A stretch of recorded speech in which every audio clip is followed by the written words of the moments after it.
على أي مرحبا بكم مرة أخرى.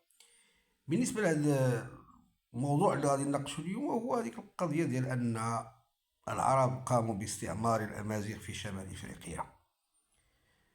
بالنسبة لهذا الطرح، فالأمازيغ يبقى دائما من أدبيته في أدبيته ومبادئه أنه حر، ولا يمكن أن يرضى في أي حال من الأحوال بشي حاجة سميتها الاستعمار.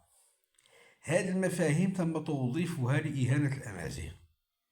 الإشكال الواقع مثلا عندنا حنا مثلا تنقولوا بأن أمازيغ شمال إفريقيا نعاني من الاستعراض، من فرض واحد الثقافة، من فرض قيم، من فرض فكر دخيل على المجتمع ديالنا، ولكن هذا لا يعني بأننا لن نبقى عما كنا عليه. المشكل هو مشكل ما هو سياسي ومرتبط بالسلطة فقط، أما نحن ما زلنا أحرار.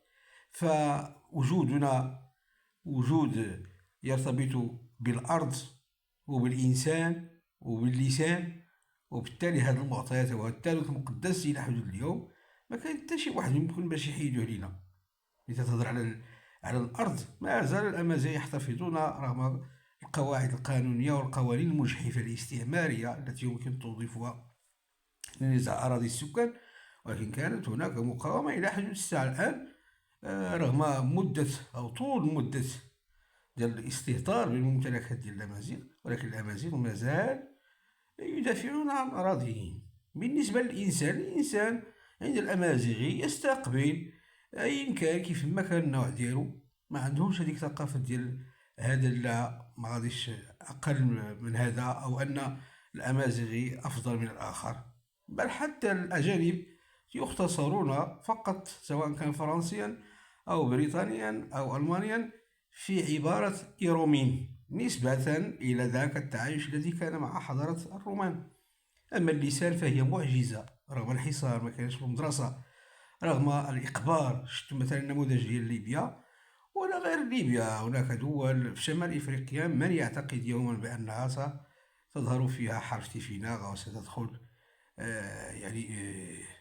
في إعادة الاعتبار للآداب الأمازيغي.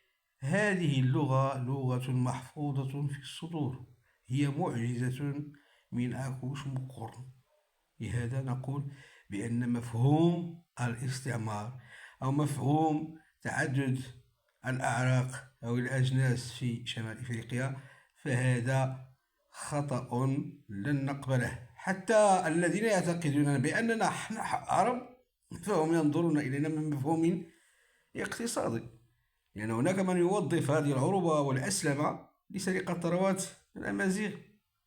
نحن نقول لهم أيضا في حالة هذه، عندما يكون هناك فئة من المستعربين تحاول أن تدافع عن العروبة، فبالأحرى بهم أن يسألوا الدول العربية عن موارد النفط والحج وغيرها والتي يستفيد فيها شمال إفريقيا. سيأتي يوم نطالب فيه بجبر الضرر الجماعي ضد هذا التعريب والفرنسة في شمال إفريقيا. تلميذنا.